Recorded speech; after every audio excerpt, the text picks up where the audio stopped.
Next 9 news में आपका बहुत बहुत स्वागत है। मैं हूं आपके साथ अबरार हक रहमानी।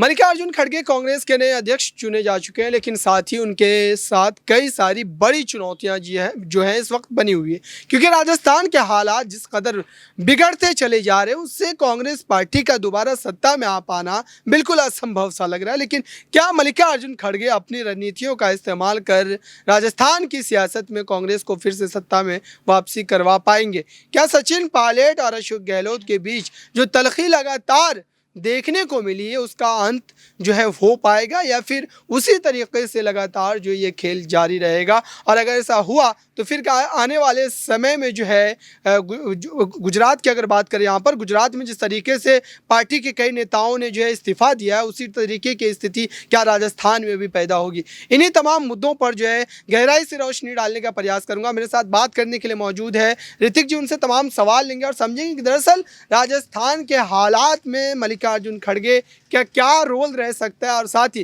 कांग्रेस पार्टी को फिर से क्या उसी तरीके से उसी लेवल पर वो भारत की राजनीति में स्थापित कर पाएंगे जिस तरीके से 2014 से पहले हम देखा करते थे? आपको क्या लग रहा है कि मल्लिकार्जुन खड़गे की जो तब्दीली हुई है चेहरे के तौर पर, अध्यक्ष वो बनाए गए हैं, तो ऐसे में क्या एक चेहरे की तब्दीली हुई या फिर रणनीतिक लिहाज से अगर हम देखें तो उनके आने से कहीं ना कहीं जो है कांग्रेस पार्टी की तस्वीर कुछ बदलेगी? देखिए, मैं इन दोनों से इतर बात करूंगा। मैं आपने जो कहा तब्दीली हुई है, क्या रणनीतियां होंगी, क्या चुनौतियां होंगी, मैं इसकी इतर बात करूंगा।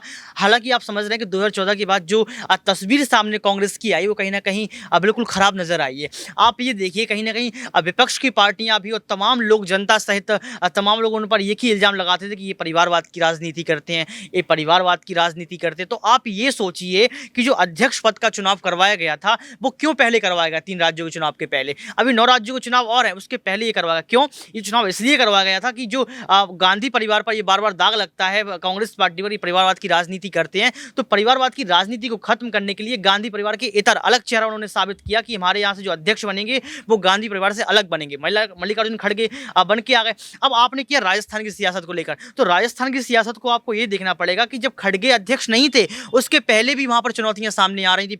वहां पहले भी गहलोत और सचिन पायलट लड़ाइयां देखने को मिल रही थी। लेकिन आप ये देखिए, गहलोत तो गुजरात में नजर आ रहे हैं। आप ये देखिए, सीपी जोशी क्यों शांत है? सीपी जोशी अभी तक चुप्पी नहीं तोड़ सके हैं। सीपी जोशी क्या मुख्यमंत्री बनना चाहते राजस्थान के? तो पहले खड़गे को सबसे पहले अपने नेताओं को एकजुट करने की जरूरत है, ताकि आप ये तय कर सके कि राजस्थान की सियासत में आप किस तरीके की राजनीति करेंगे, गुजरात की सियासत में आप किस तरीके की राजनीति करेंगे, इसके साथ हिमाचल की सियासत में आप किस तरीके की राजनीति करेंगे। क्योंकि खड़गे कहीं ना कहीं जो रिमोट कंट्रोल है वो आज भी गांधी परिवार के पास है। मुझे कुछ अलग समझ में नहीं आ रहा है अफरार यहाँ पर।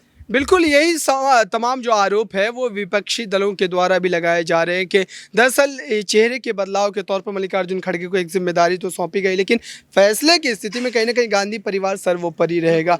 तो ऐसे में आप देखिए कि जिस तरीके की स्थिति कांग्रेस पार्टी की बन रही है इस वक्त, क्या कांग्रेस पार्टी गुजरात के चुनाव में, हिमाचल के चुनाव में कुछ अच्छा कर पाएगी? जिस तरीके से आप देखिए कि अरविंद केजरीवाल गुजरात के चुनाव में बिल्कुल पूरी तरीके से जो है शुरुआती दिनों से सक्रिय नजर आ रहे हैं और जनता के बीच उन्होंने एक अच्छी पकड़ भी, एक अच्छी पैठ भी बना ली है। तो ऐसे में जो कांग्रेस के पास सीटें हैं विपक्ष के तौर पर, क्या उन सीटों में कमी दर्ज होगी या फिर इजाफा देखने को मिलेगा चुनाव? पहले यहाँ पर ये देखना होगा हम लोगों की कि खड़गे अध्यक्ष बन चुके हैं। आपने अरविंद केजरीवाल का जिक्र किया, तो अरविंद केजरीवाल गुजरात में उतरे दिल्ली मॉडल को लेकर। उनके अंदर एक अलग कॉन्फिडेंस है कि उन्होंने पंजाब को जीता, आप देख लीजिए।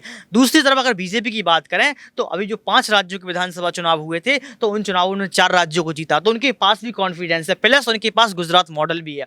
तीसरी बात अगर हम यहाँ पर करें तो ओवैसी की भी एंट्री हो चुकी है।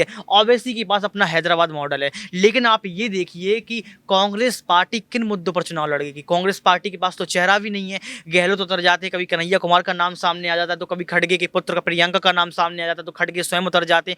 यहाँ पर मेरे हिसाब से अगर आपको वोटों में इजाफा करना पड़ेगा, क्योंकि आपने देखा होगा पिछली बार उनको लगभग 76 या 77 सीटें मिली थी, और वहीं अगर देखा जाए तो बीजेपी पार्टी और इन लोगों में सिर्फ 11 सीटों का अंतर था। तो अगर खड़गे को यहाँ पर एक अच्छी जीत हासिल करनी है या फिर सीटों में इजाफा करना है तो खड़गे को स्वयं उतरना पड़ेगा। क्योंकि एक कहा जाता है कि आदिवासी वोट को वो अपने पास खींचने में जहाँ ताकत रखते हैं, उनका एक अलग लगाव रहा है गुजरात की आदिवासी जनता से।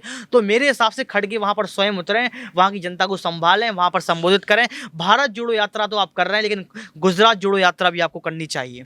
बिल्कुल, ये कहीं न कहीं बेहद ज़रूरी है कांग्रेस पार्टी के लिए कि कांग्रेस पार्टी लगातार जो तमाम नेता कहीं न कहीं नाराज़ चल रहे हैं। इस बात में एक बात मैं जोड़ना चाहूँगा। दरअसल गुलाम नबी आज़ाद ने जो बात कही थी राहुल गांधी को लेकर के, तो क्या वो वजह वाजिब लग रही है कि तमाम जो नेता कहीं न कहीं राहुल गांधी के नेतृत्व से नाराज़ चल रहे थे? और कई ऐसे कपिल सिब्बल है, गुलाम नबी आज़ाद है, ऐसे कई वरिष्ठ नेता हैं जिन्होंने कांग्रेस को छोड़ दिया है। तो क्या इस बार चुनाव की जो स्थिति बिगड़ती चली जाएगी? आप देखिए कि अहमद पटेल जैसा बड़ा नेता गुजरात में अब कांग्रेस के पास नहीं है, तो जाहिर सी बात है कि उनकी स्थिति कहीं ना कहीं कमज़ोर ज़रूर हुई है। और ऐसे में जबकि चुनौती दोगुनी हो गई, अरविंद केजरीवाल भारतीय जनता पार्टी दोनों से लड़ना है उनको, तो क्या अब कांग्रेस पार्टी तीसरे दर्जे की पार्टी बन जाएगी? क्योंकि अरविंद केजरीवाल जिस तरीके से मेहनत करे वो तो सत्ता पाने की मेहनत है, लेकिन सत्ता इस वक्त जो है बिल्कुल कहीं ना कहीं दूर उनसे नजर आ रही है।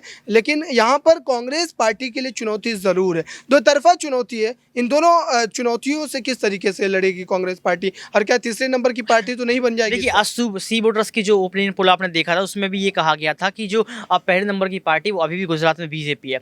दूसरे नंबर की अगर पार्टी की बात करें तो कांग्रेस का नाम था, और तीसरी नंबर की पार्टी की बात करें तो वहाँ पर आम आदमी पार्टी का था। लेकिन आपने ये अभी जिक्र किया था कि क्या राहुल गांधी की कमी है? बिल्कुल राहुल गांधी की कमी है। राहुल गांधी ने 2014 के बाद से राजनीति में कुछ बदलाव ही नहीं किया है। आखिर ऐसा क्यों हो रहा है कि जो बड़े बड़े नेता हैं, बड़े बड़े जो विधायक हैं, वो पार्टी से बगावत कर रहे हैं, पार्टी को उस समय छोड़ रहे हैं जिस समय पार्टी को सबसे ज़्यादा ज़रूरत है? अब देखिए गुजरात की राजनीति में क्या हो रहा है। तो यहाँ पर पहले राहुल गांधी को ये तय करना पड़ेगा कि रिमोट कंट्रोल आप ही सॉल्व करेंगे, आप ही चलाएंगे, या फिर खड़गे को आप जिम्मेदारी देंगे। एक नया अध्यक्ष आया है तो उसके भी कुछ विचार होंगे, उसकी भी कुछ रणनीतियाँ होंगी अपने तहत पार्टी को चलाने की। तो पहले ये देखना होगा कि आप रिमोट कंट्रोल जो दबाते हैं, आप उस रिमोट को बंद कीजिए, इस रिमोट को आप खड़गे के हाथ में सौंपिए। हो सकता है कि 2014 के बाद जो तस्वीरें कांग्रेस पार्टी में नहीं देखी हैं वो खड़गे के द्वारा देखने को मिले। शायद खड़गे बड़े बड़े नेताओं को जोड़ने का काम करें, खड़गे शायद सचिन पायलट और गहलोत की लड़ाई को निपटाने का काम करें, खड़गे शायद गुजरात में जो 77 सीटें थी उनको शायद बढ़ाने का काम करें। तो यहाँ पर राहुल गांधी को अब जो 17 साल उन्होंने राजनीति की है उससे अलग काम करने की ज़रूरत है, क्योंकि अब आप देख सकते हैं, आपने सेकंड नंबर की पार्टी का जो जिक्र किया था, यहाँ पर मैं ये कहना चाहूंगा कि आम आदमी पार्टी बहुत कम समय में राष्ट्रीय पार्टी बनने वाली हो, बन ही चुकी है एक प्रकार से देखी जाए। उन्होंने पंजाब जीता है, गुजरात में एंट्री कर चुके हैं, उत्तर प्रदेश में भी सीटें कुछ लेकर आए थे, इसके बाद हिमाचल प्रदेश में भी एंट्री है, राजस्थान में भी एंट्री कर रहे हैं। तो हर जगह धीरे धीरे वो छोटे छोटे, आप कहते नहीं है कि कछुआ की चाल चल रहे हैं, कछुआ की चाल चलने के बाद भी वो वहां जीतने के लिए खड़े हुए हैं, लेकिन यहाँ पर खरगोश की चाल चलने के बाद भी हारने की कगार पर कांग्रेस पार्टी है। तो यहाँ पर यह देखना होगा कि आपको अगर दूसरे नंबर की राष्ट्रीय पार्टी के रूप में जिंदा रहना है तो सबसे पहले आपको खड़गे को जिम्मेदारियां देनी पड़ेंगी। खड़गे को ये देखना पड़ेगा कि मुझे किस तरीके से पार्टी को निभाना है, ताकि जो दूसरे नंबर की सबसे बड़ी राष्ट्रीय पार्टी है वो जिंदा रहे, वो मौजूद रहे, और वो राजनीति में अपनी कदमों को और जड़ों को मजबूत करती रहे।